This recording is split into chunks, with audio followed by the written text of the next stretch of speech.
तो हेलो बच्चों, आप लोग का 450 प्लस बैच में बहुत बहुत स्वागत है। जैसा कि आप लोग को पता है कि इस बैच से जुड़ने के लिए किसी प्रकार की कोई आपको फ़ी नहीं देनी पड़ेगी और इस बैच से जुड़कर आप 2 महीना के अंदर में पूरा अपना क्लास 10 मैथ का सिलेबस पूरी तरह से ख़त्म कर सकते हैं। तो आइए चलते हैं, इस बैच को शुरू करते हैं। आज का जो चैप्टर है चैप्टर 3.2, जिसमें हम लोग सीखेंगे प्रतिस्थापन विधि। इस चैप्टर में हम लोग सीखने वाले हैं आज प्रतिस्थापन विधि। तो जैसा कि हम लोग क्लास को स्टार्ट करते हैं हर दिन अपने गणपति महाराज से आशीर्वाद लेकर के, तो कहते हैं ज़िंदगी में एक बात हमेशा याद रखना, जहाँ स्ट्रगल नहीं होता वहाँ सक्सेस भी नहीं होती। यानी आपको सफलता पाने के लिए आपको स्ट्रगल करना बहुत ही ज़रूरी है। अगर आप स्ट्रगल नहीं करते तो आपको कभी सफलता हासिल होने वाली नहीं है। तो चलिए आज की क्लास को हम लोग शुरू करते हैं। आज का जो चैप्टर है 3.2। इस चैप्टर में आप देखेंगे कि पहला ही सवाल है कि निम्न रैखिक समीकरण युग्म को प्रतिस्थापन विधि से हल करें। ये जो रैखिक समीकरण है इसको प्रतिस्थापन विधि से क्या करना है, इन सब का हल ज्ञात करनी है। और आप लोग को आज हम यही सिखाने वाले हैं कि प्रतिस्थापन विधि से कि 2 चर वाले रैखिक समीकरण युग्म का हल कैसे ज्ञात किया जाता है। तो आइए वीडियो को शुरू करते हैं।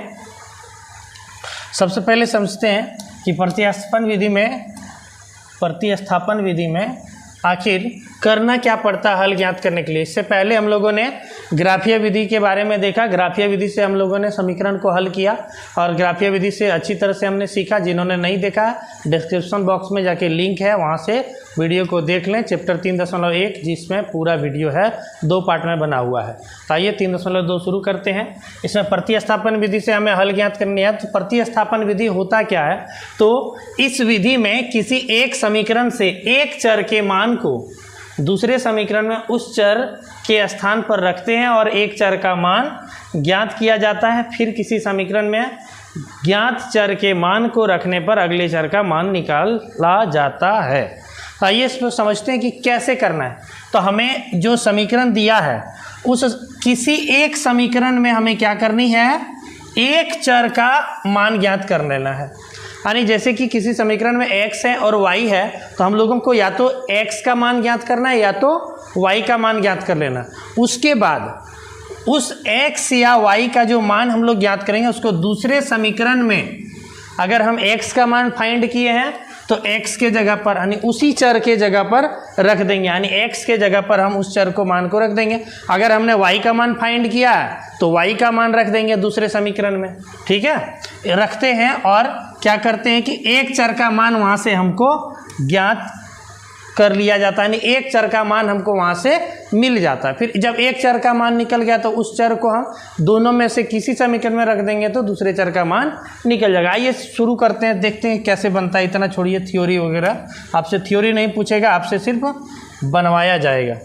तो आइए हम लोग पहला सवाल लेते हैं जिसमें है x + y = 14 और x - y = 4। ये है पहला सवाल। इसको हम लोग प्रतिस्थापन विधि से हल करने वाले हैं। आइए चलते हैं पहला सवाल पे। यही है, ये है समीकरण 1 और इसे बना दीजिए समीकरण 2। उम्मीद है ये समझ में आ गया कि हमने जो 2 समीकरण दिया है, एक समीकरण को 1 दूसरे को 2 कर देंगे। उसके बाद आप दोनों में से किसी एक समीकरण को उठा करके एक चर का मान ज्ञात कर लीजिए। तो चलिए हम समीकरण 1 है पहले, तो समीकरण 1 को ही उठाते हैं। समीकरण 1 को उठाते हैं, लिखते हैं समीकरण 1 से। ठीक है, ऐसे ही लिखेंगे समीकरण 1 से। समीकरण 1 क्या है, x + y = 14। कितना है समीकरण 1, x + y = 14। अब यहाँ से हम एक चर का मान को फाइंड करेंगे। एक चर का मान चाहे x का निकालिए चाहे y का निकालिए, तो आपकी मर्जी। तो हम चलते हैं, इस पे निकाल लेते हैं, x का ही मान ज्ञात कर लेते हैं कि x बराबर ये प्लस y है, इसको इधर ले आएंगे तो हो जाएगा 14 - y। उम्मीद है अच्छे से समझ में आ गया कि ये x का मान हमने ज्ञात कर लिया। कितना आ गया, 14 - y। अब ये जो x का मान है ये समीकरण 1 से हमने ज्ञात किया, तो अब इस मान को हम क्या करेंगे, समीकरण 2 में रखेंगे। यानी दूसरे समीकरण में रखना है हमें इस मान को। ध्यान रखिएगा, अगर समीकरण 1 से मान को निकाले हैं तो समीकरण 2 में इस मान को रखना पड़ेगा, तब जाके आंसर आएगा। ठीक है, तो चलिए हम लोग रखते हैं। क्या लिखेंगे? हम लोग लिखेंगे कि समीकरण 2 में इस x का मान रखने पर, x का मान रखने पर, आइए समीकरण 2 है x माइनस वाई बराबर 4, x माइनस वाई बराबर 4। ठीक है, तो हम लोग x माइनस वाई बराबर 4 जो मान है इसको हम लोग समीकरण 2 है x माइनस वाई बराबर 4, इसमें x का मान को हम लोग रखेंगे। तो आइए x के जगह पे कितना रखना है? तो 14 माइनस वाई। समझ में आ रहा है? इसी x के मान को यहाँ x के जगह पे रख देंगे। आइए इसी x के मान को, यानी x का मान है 14 माइनस वाई, इस x के जगह में रख देंगे 14 माइनस वाई, 14 माइनस वाई। ठीक है, उसके बाद है फिर माइनस वाई, तो माइनस वाई बराबर कितना है? 4। उम्मीद है अच्छे से समझ में आ गया। ये x के जगह में हमने मान रख दिया 14 माइनस वाई। यहाँ देखिए 14 माइनस वाई रख दिया x के जगह पे, उसके बाद फिर है माइनस वाई, तो माइनस वाई बराबर 4, तो बराबर 4। उम्मीद है अच्छे से समझ रहे हैं। अब देखिए यहाँ से एक चर का मान हमें मिल जाएगा। कैसे? 14 माइनस वाई माइनस 2y बराबर 4। अब ये प्लस 14 है, यहाँ कोई चिन्ह नहीं है तो प्लस का चिन्ह है, इसको उठा के उधर ले जाएंगे, यानी पक्षांतर करेंगे तो ये प्लस किस में चेंज हो जाएगा? माइनस में। तो माइनस 2y बराबर 4, ये प्लस 14 उधर जाएगा तो माइनस 14। अब देखिए माइनस 2y बराबर 4 में 14 घटेगा तो माइनस 10। अब दोनों तरफ माइनस चिन्ह है तो माइनस चिन्ह और माइनस चिन्ह कैंसिल हो गया, हमारा 2y बराबर 10 हो गया। तो इसीलिए लिखेंगे y बराबर 10, ये गुना में 2 है उधर जाएगी तो भाग में, ये कट जाएगी, y का मान कितना आ गया? 5। अब इस हमने एक चर का मान ज्ञात कर लिया। अब इस y बराबर 5 को आप चाहें तो यहाँ रखें या दोनों में से किसी समीकरण में रखें, आपको x का मान मिल जाएगा। तो चलिए हम लोग यहीं पे रखते हैं, चूँकि x बराबर क्या है? 14 माइनस वाई। तो लिख दीजिए चूँकि x बराबर 14 माइनस वाई, 14 माइनस वाई।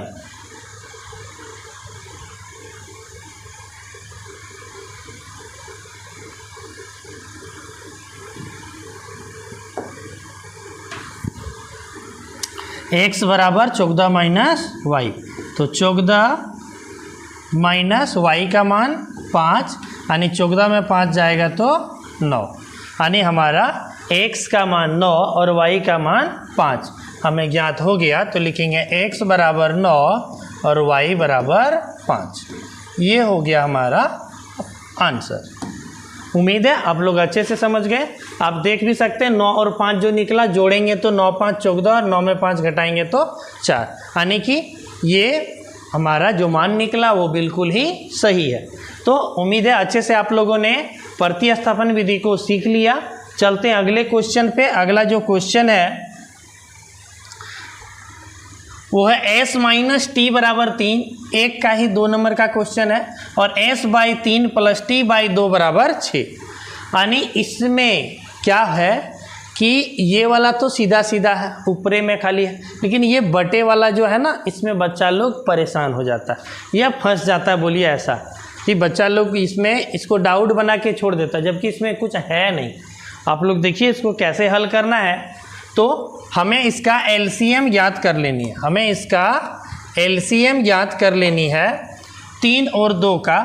3 और 2 का एलसीएम 6, 3 दूनी 6, तो यहाँ हो जाएगा 2s प्लस 2 तिया 6, तो यहाँ हो जाएगा 3t।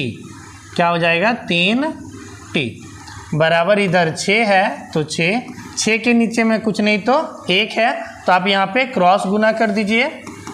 क्रॉस गुना करेंगे, 1 से जब इसको गुना करेंगे तो उतना ही रहेगा, 2s प्लस 3t बराबर 6 के 36। अब देखिए ये सीधा सीधा समीकरण में आ गया, बटे खत्म हो गया। जब भी बटे रहेगा तो ऐसे ही हम लोग क्या करेंगे कि हम लोग इसका भिन्न का जोड़, अगर जोड़ में रहेगा तो भिन्न का जोड़ कर देंगे, घटा रहेगा तो भिन्न का घटा कर देंगे।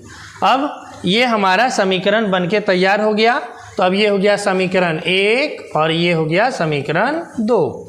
अब हम लोग दोनों में से किसी एक समीकरण से, यहाँ x y नहीं है बल्कि s और t है, तो s का मान या t का मान ज्ञात करके उस मान को हम समीकरण 2 में रख देंगे अगर 1 से ज्ञात करते हैं तो, और हमें एक चर का मान ज्ञात हो जाएगा। फिर जैसे एक चर का मान निकलेगा किसी समीकरण में रख के हम दूसरी चर का मान ज्ञात कर लेंगे। तो आइए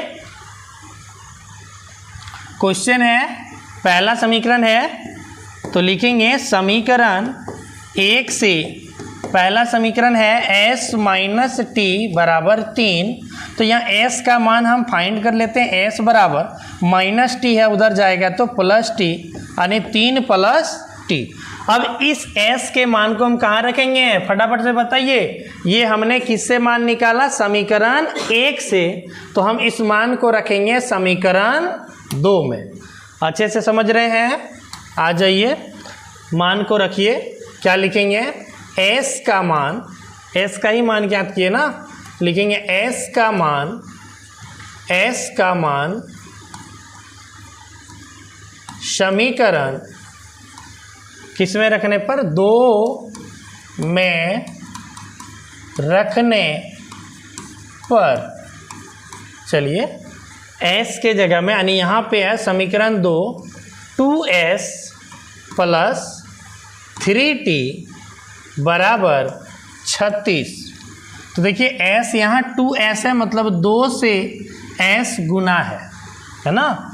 तो 2 गुने s के जगह में रखेंगे 3 प्लस टी, तो 3 प्लस टी। चूँकि ये पूरा एक मान है, s का मान है, इसीलिए इसको हम लोग रखेंगे ब्रैकेट में, यानी जो गुना होगा ये 2 से दोनों गुना होने वाला है, प्लस इधर है फिर 3t बराबर 36। आगे हल करते हैं, 2 तिया 6 प्लस 2 गुने टी 2t प्लस 3t बराबर 36। 6 प्लस 3 2 5t बराबर 36। अब ये 6 प्लस में है, उधर जाएगी तो माइनस में है, तो 5t बराबर 36 माइनस 6। तो अब 5t बराबर 36 में 6 घटेगी तो 30। ठीक है, अब ये 5 गुना में है, उधर जाएगी तो भाग में है, तो इसीलिए t बराबर मान निकल गया 30/5। तो 5 से 30, 5 6 के 30, यानी t का मान निकल गया 6। अब इस t के मान को आप यहाँ पे रख दीजिए या समीकरण में रखिए, मान निकलेगी, है ना। जहाँ पे s का हमने मान निकला, s बराबर 3 प्लस टी, यहीं पर मान रख दीजिए। चूँकि s बराबर 3 प्लस टी, तो s का मान हो गया 3 प्लस t का मान निकला है 6, तो यहाँ पे रख दीजिए 6, तो हो गया s का मान 9, यानी आंसर हो गया s बराबर 9 और t बराबर 6।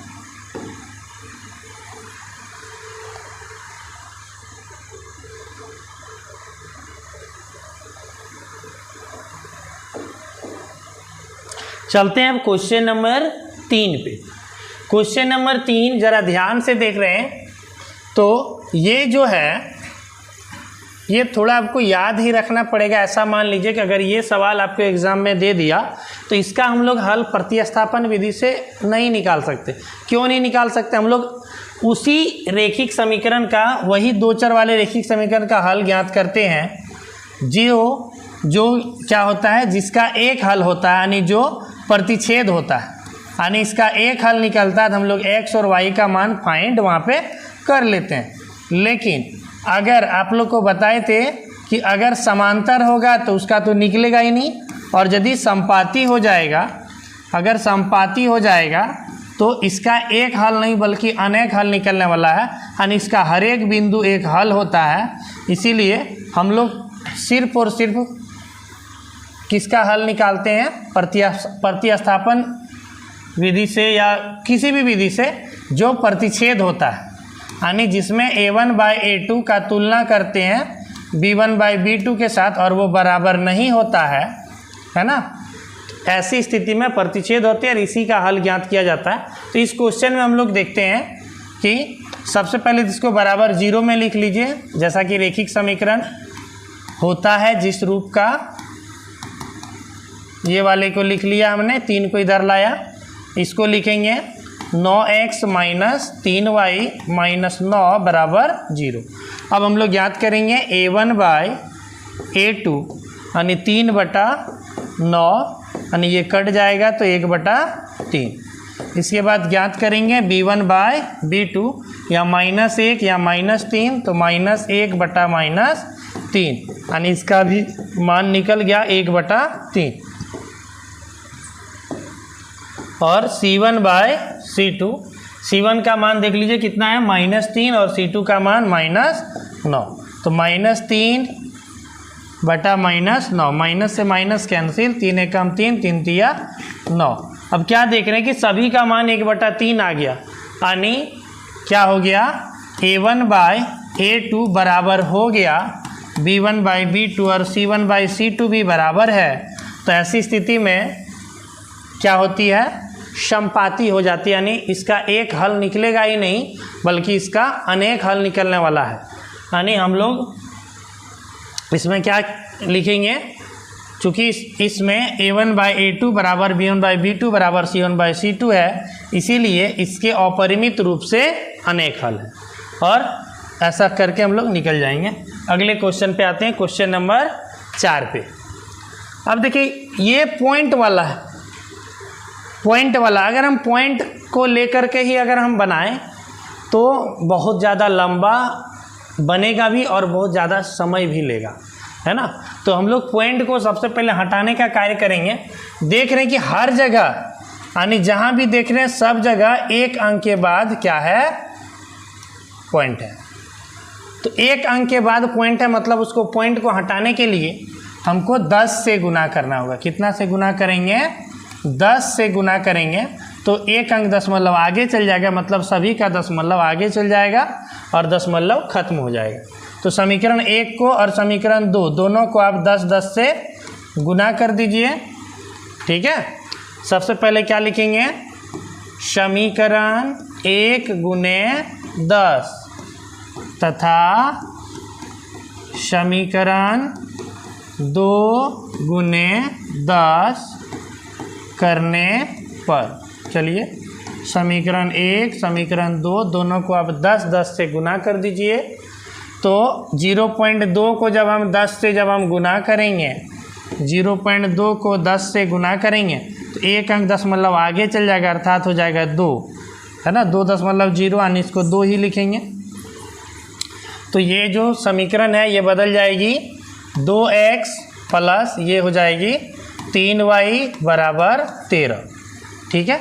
1, 2 हमने वहाँ समीकरण मान ही लिया था, जिसको समीकरण 3 मान लीजिए और इसको करेंगे तो 4x प्लस 5y बराबर 23, इसको समीकरण 4 मान लीजिए। अब दोनों को हल कीजिए, समीकरण 3 से x या y का मान फाइंड करके समीकरण 4 में हम लोग रखेंगे। आइए लिखेंगे, सबसे पहले हम लोग समीकरण 3 से, समीकरण 3 है 2x प्लस 3y बराबर 13।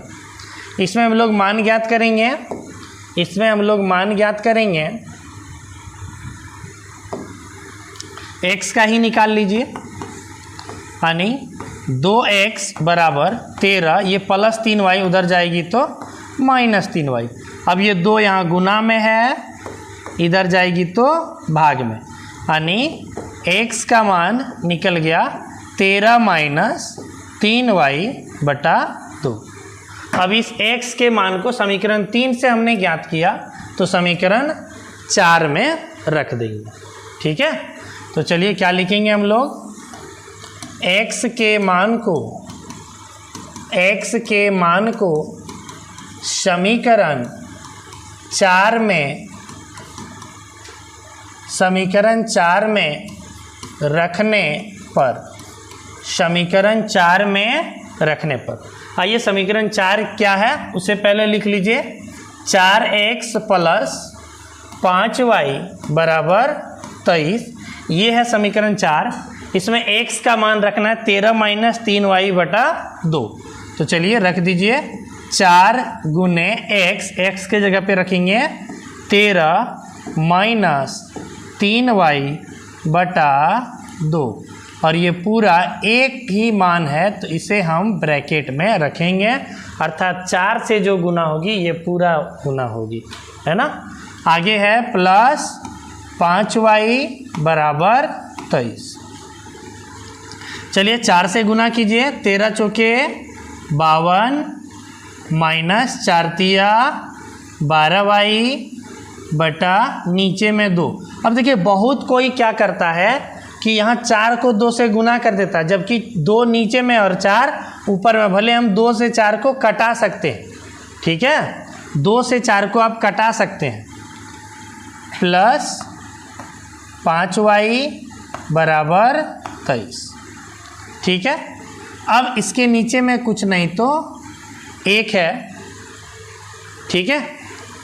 आप यहाँ 2 से कटा ही देंगे तो और बढ़िया रहेगा और बेटर रहेगा, तो इसको 2 से आप कटा ही दीजिए, थोड़ा आसान और जल्दी बनने वाला है। 2 से 2 दूनी 4, तो अब चलिए 2 से गुना आ जाएगा, 13 दूनी 26 माइनस 3 दूनी 6y प्लस 5y बराबर 23। अब ये 26 माइनस 6y में 5y जाएगा, यानी प्लस 5y होगा तो माइनस y, यानी माइनस 6 में प्लस 5 तो माइनस 1 माइनस y बराबर 23। अब ये प्लस 26 उधर जाएगी तो माइनस 26, यानी इधर बचेगी माइनस y बराबर 23 माइनस 26, यानी हो गया minus y equal to minus 3। अब यहाँ माइनस चिन्ह दोनों कैंसिल हो जाएगा, अर्थात y बराबर मान निकल गया 3। अब इस y के मान को आप कहाँ रख दीजिए, यहीं पर रख दीजिए जहाँ हमने x का मान फाइंड किया था। तो x बराबर 13 घटा 3y बटा 2 है, तो यहाँ पे लिख दीजिए कि चूँकि x बराबर 13 घटा 3y बटा 2 है, तो यहाँ पे 13 माइनस 3 गुने y के जगह पे 3 बटा 2, यानी 13 घटा 3 तिया 9 बटा 2, 13 में 9 जाएगा तो 4 बटा 2, यानी कट के हो गया 2, अर्थात x का मान 2 और y का मान 3। ये हो गया हमारा आंसर। उम्मीद है अच्छे से ये वाला भी क्वेश्चन आप लोग को समझ में आ गया। स्क्रीनशॉट लेना है ले लीजिए।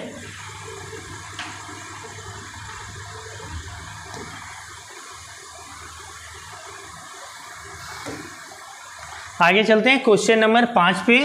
ये भी थोड़ा अल्टर टाइप की क्वेश्चन है, रूट में है, तो बच्चे लोग परेशान हो जाते हैं कि एक पॉइंट में आया, रूट में आया, कैसे बनेगा, डाउट हो जाता है। तो आइए रूट वाला भी हम लोग बनाते हैं बहुत ही आसान से। ये हो गया आपका समीकरण 1, ये हो गया समीकरण 2। तो समीकरण 1 में सबसे पहले हम लोग उठा लीजिए समीकरण 1 से। समीकरण 1 है root under 2x plus root under 3y बराबर 0, ठीक है। इसमें हम या तो x का मान निकालेंगे या तो y का, तो हम लोग x का निकालते आए हैं तो हम लोग x का ही निकालते हैं। चलिए रूट अंडर 2x बराबर ये प्लस रूट अंडर 3y, उधर तो 0 है, जब इसको उधर ले जाएंगे तो हो जाएगी माइनस रूट अंडर 3y, ठीक है। अब हम रूट 2 यहाँ x के साथ गुना में है, इधर जाएगी तो भाग में, तो तो यहाँ x का मान x बराबर -√3 बटा √2 और ये y।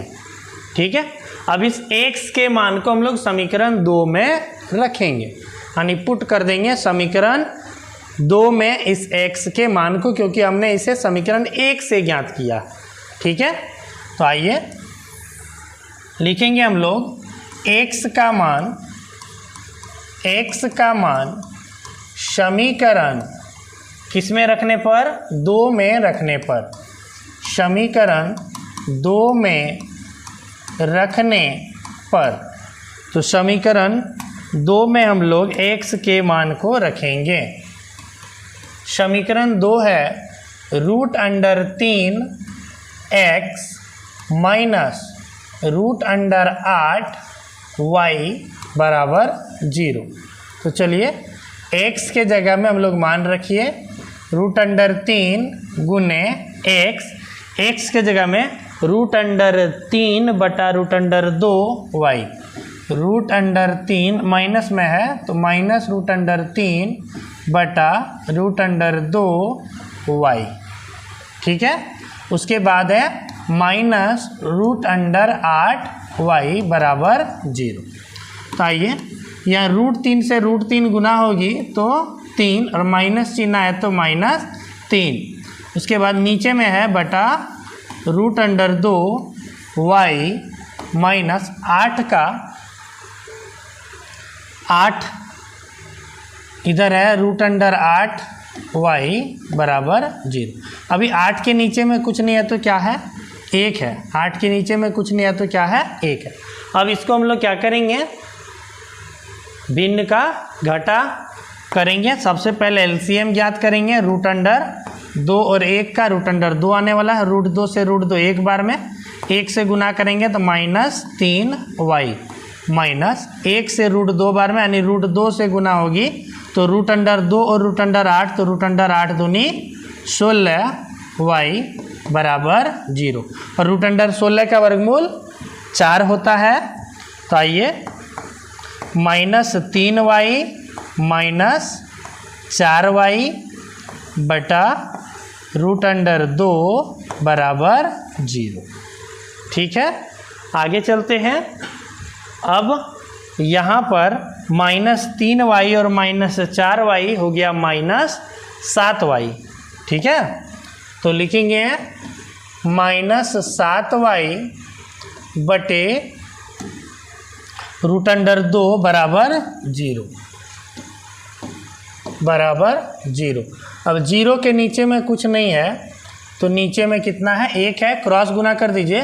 -7y को 1 से गुना करेंगे तो -7y ही, और √2 को 0 से गुना करेंगे तो 0।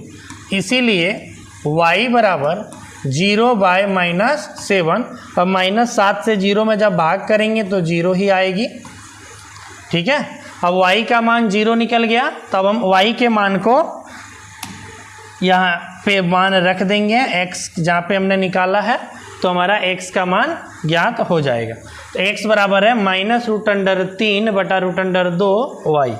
तो आइए लिखेंगे, चूँकि x बराबर -√3 बटा √2 y है तो -√3 बटा √2 गुने y के जगह पे रखेंगे 0, और 0 से किसी भी नंबर को गुना करने पे वो 0 हो जाती है। तो हमारा हो गया x = 0 और y = भी 0। ये हो गया हमारा फाइनल आंसर इस क्वेश्चन का। उम्मीद है अच्छे से समझ गए। चलते हैं अब अगले क्वेश्चन पे। Question number 6। क्या आप लोगों को बताया कि अगर ये बटे में रहे तो क्या करनी है, भिन्न का जोड़ है तो जोड़ करनी है, घटा है तो घटा कर देनी है, और हम लोग इसको सीधा सीधा वाला में बदल देंगे, यानी ऊपर ऊपर सिर्फ अंश में रहेगा, हर में कुछ नहीं रहने वाला है। आइए 2 और 3 का एलसीएम लेंगे। 2 और 3 का एलसीएम तो 2 तिया 6, 2 तिया 6 3 बार में तो 3 तिया 9x माइनस 3 दूनी 6 तो 5 दूनी 10y बराबर -2।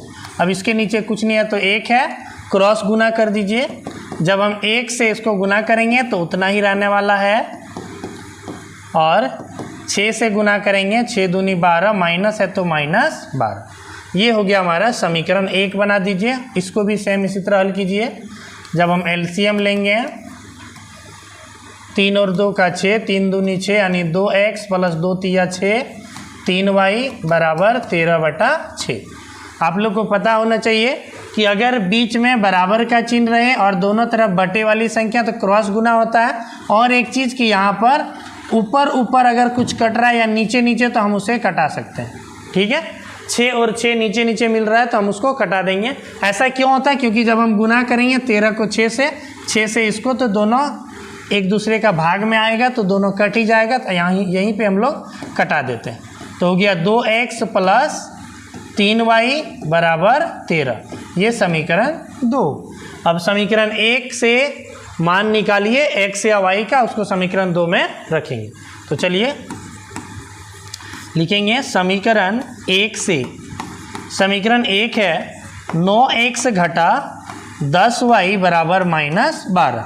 तो यहाँ पे हम x का ही मान ज्ञात करते हैं, तो ये -10y उधर जाएगी तो +10y, और इधर पहले से है -12, इसीलिए x का मान जब हम लिखेंगे तो ये गुना में है 9 है, उधर जाएगी तो भाग में, यानी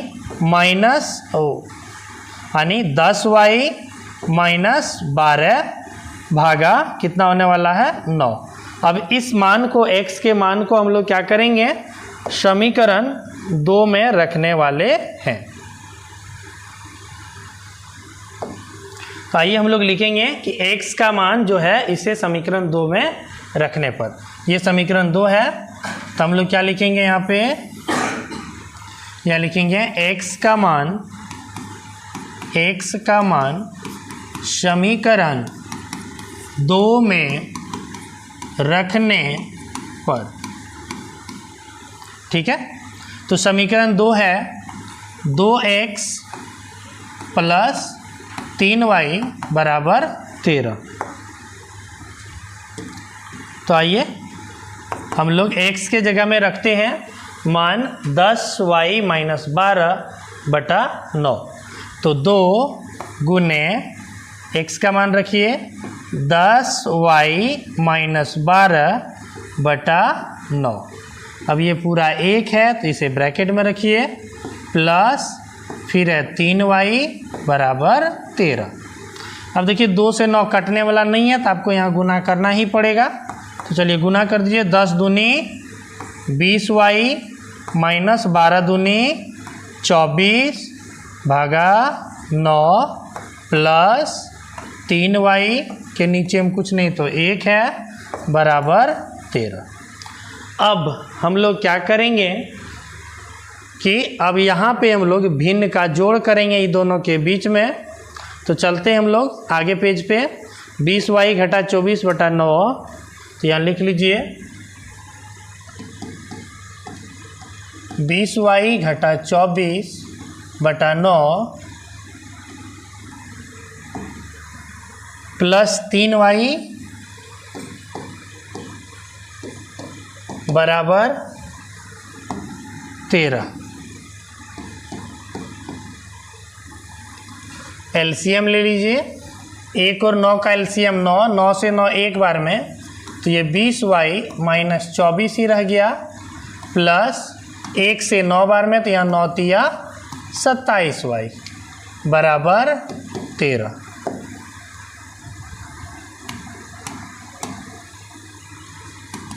y वाला के साथ जुड़ जाएगा, यानी 20y और 27y टोटल मिला के हो गया 47y -24/9 बराबर 13। 13 के नीचे में कुछ नहीं 1।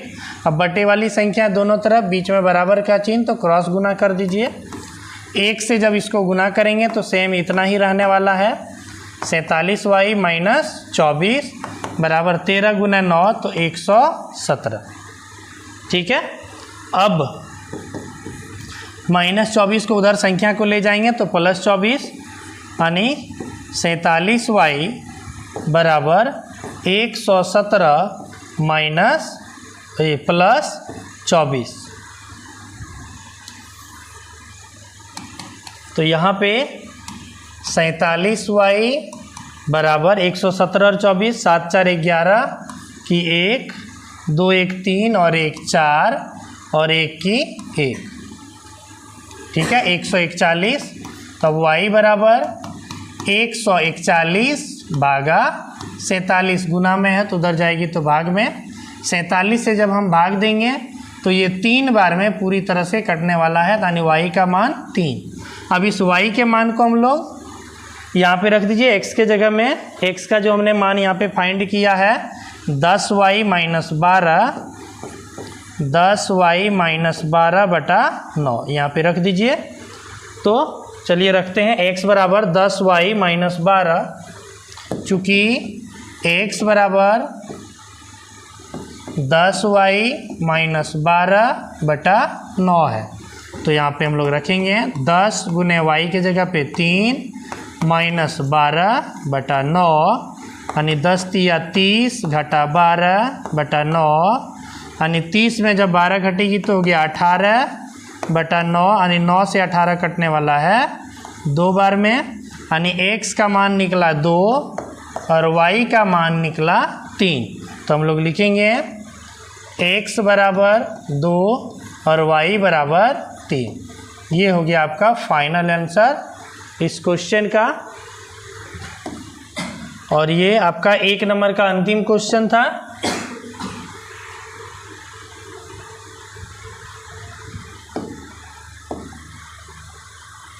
अब चलते हैं अगले क्वेश्चन पे, क्वेश्चन नंबर 2। 1 नंबर का सारा सवाल हो गया, उम्मीद है अच्छे से आप लोग को समझ में भी आ गया होगा। तो अब चलते हैं हम लोग क्वेश्चन नंबर 2 पे। क्वेश्चन नंबर 2 क्या है कि 2 समीकरण दे दिया गया आपको, 2x + 3y बराबर 11। एक समीकरण दिया गया है 2x + 3y बराबर 11 और दूसरा समीकरण दिया गया है 2x घटा 4y बराबर -24 को हल कीजिए। यानी इसको सबसे पहले हल करना, यानी x और y का मान ज्ञात करना है और इससे m का वह मान ज्ञात कीजिए जिसके लिए y बराबर mx + 3 है। यानी दे दिया गया y बराबर mx + 3 है तो यहाँ m का मान फाइंड करना है। तो सबसे पहले हम इन दोनों समीकरण का हल ज्ञात करेंगे। यहाँ से x और y का मान जो फाइंड होगा वो मान को हम यहाँ x और y के जगह पे रख देंगे तो m का मान खुद ब खुद निकल जाएगा। तो आइए हम लोग चलते हैं, हल करते हैं। समीकरण 1 प्रतिस्थापन विधि से हल करते हैं। तो लिखेंगे समीकरण 1 से, समीकरण 1 है 2x + 3y बराबर 11, ठीक है। तो इसमें हम लोग x का ही मान ज्ञात कर लेते हैं। तो 2x बराबर होने वाला 11, ये +3y उधर जाएगी तो -3y। अब इसीलिए x बराबर 11 माइनस 3y, ये 2 गुना में है, इधर जाएगी तो भाग में, यानी ये x का मान हमने फाइंड कर लिया है समीकरण 1 से। अब इस मान को हम लोग रखेंगे समीकरण 2 में, समझ रहे हैं। तो आइए हम लोग रखते हैं इस मान को समीकरण 2 में। लिखेंगे क्या, x का मान कहाँ पे रखने पर, समीकरण 2 में। तो समीकरण 2 में रखने पर, तो चलिए समीकरण 2 है 2x - 4y बराबर -24। उम्मीद है अच्छे से समझ रहे हैं। तो चलिए x के जगह पे हम लोग रखते हैं मान 11 - 3y बटा 2। तो 2 गुने x की जगह पे रखिए 11 - 3y बटा 2 और ये पूरा 1 है तो इसे हम रखेंगे ब्रैकेट में। और देख रहे हैं यहाँ 2 से 2 कट रहा है तो उसे कटा भी देंगे। तो -4y इधर है बराबर -24। तो चलिए समीकरण हमारा अब हल होने वाला है। तो 11 माइनस 3y बच गया माइनस 4y बराबर माइनस 24। ठीक है, अब 11 माइनस 3y और 4y तो माइनस 7y बराबर माइनस 24। अब संख्या को उधर ले जाएंगे, इधर संख्या है प्लस 11, उधर ले जाएंगे तो माइनस 11। कितना होने वाला है माइनस 11। आप लोग पक्षांतरण करने जानते हैं, प्लस में रहती है तो उधर माइनस में हो जाती है जाकर के। तो चलिए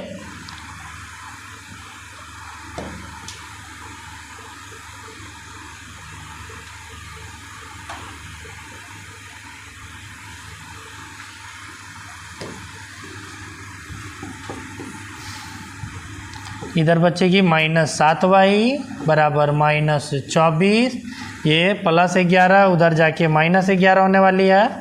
तो माइनस 7y बराबर 24 और 11 दोनों माइनस में है तो जुड़ जाएगी तो माइनस 35।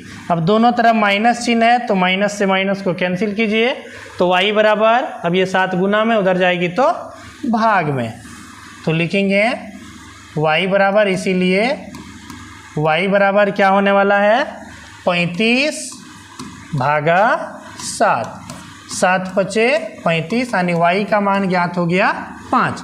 अब इस y के मान को हम लोग यहाँ x का मान जहाँ हमने फाइंड किया है यहाँ पे रख देंगे, x का मान ज्ञात हो जाएगी। तो आइए लिखेंगे, चूँकि x बराबर कितना है 11 माइनस 3y बटा 2, तो यहाँ पे 11 माइनस 3 गुने y के जगह पे 5 माइनस 2, तो 11 माइनस 3 पचे 15 बटा 2, तो 11 में 15 जाएगी तो माइनस 4 बटा 2, इसको कटाएंगे 2 से 4 को तो 2 बार में अर्थात हो गया माइनस 2, यानी x का मान माइनस 2 और y का मान 5। तो इसको हम लोग x बराबर माइनस 2 और y बराबर 5 ये हमने ज्ञात कर लिया x और y का मान। अब हमें x y का मान नहीं बोला है बल्कि बोला है m का मान ज्ञात करने। किसका मान ज्ञात करने बोला है, m का मान ज्ञात करने बोला है। तो m का मान हम लोग ज्ञात करेंगे, उसके लिए क्या दिया है समीकरण, y बराबर mx प्लस 3, y बराबर mx प्लस 3 लिखेंगे। चूँकि y बराबर mx प्लस 3 है तो इसीलिए हम लोग y बराबर m गुने x के जगह पे रखेंगे माइनस 2 और y के जगह पे रखेंगे 5 प्लस 3, तो 5 बराबर माइनस 2m प्लस 3। अब ये प्लस 3 इधर आने वाला है तो माइनस 3 होगी और इधर माइनस 2m। अब 5 में 3 घटेगा तो 2 बराबर माइनस 2m। अब ये माइनस 2 गुना में इधर आएगी तो भाग में, यानी 2 बटा माइनस 2 बराबर m। 2 से 2 कटने वाला एक बार में, यानी इधर बच गया माइनस 1 बराबर m, अर्थात m बराबर हम लोग लिखेंगे माइनस 1। उम्मीद है आपको अच्छे से समझ में आ गया। इसमें हमको x y का मान तो ज्ञात करने ही दिया था, उसके साथ साथ एक समीकरण दिया था y बराबर mx प्लस 3, उससे हमको बोला था m का मान ज्ञात करें, तो हमने m का मान फाइंड कर लिया। तो उम्मीद है आप लोग को ये चैप्टर अच्छे से समझ में आ रहा है और इस पार्ट में आज जो है 2 नंबर तक ही हम लोग करेंगे। इसके बाद 3 नंबर जिसमें समीकरण बना के हल करनी है उसको हम लोग अगले पार्ट में करने वाले हैं। तब तक के लिए धन्यवाद। आप लोग वीडियो को खूब शेयर कीजिए, चैनल को सब्सक्राइब कीजिए, अच्छा लगे तो दोस्तों को भी बताइए और वो लोग को भी बोलिए चैनल से जुड़ने के लिए, ताकि वो लोग भी हमसे जुड़कर 2 महीना के अंदर में पूरी मैथ को ख़त्म कर सके। धन्यवाद।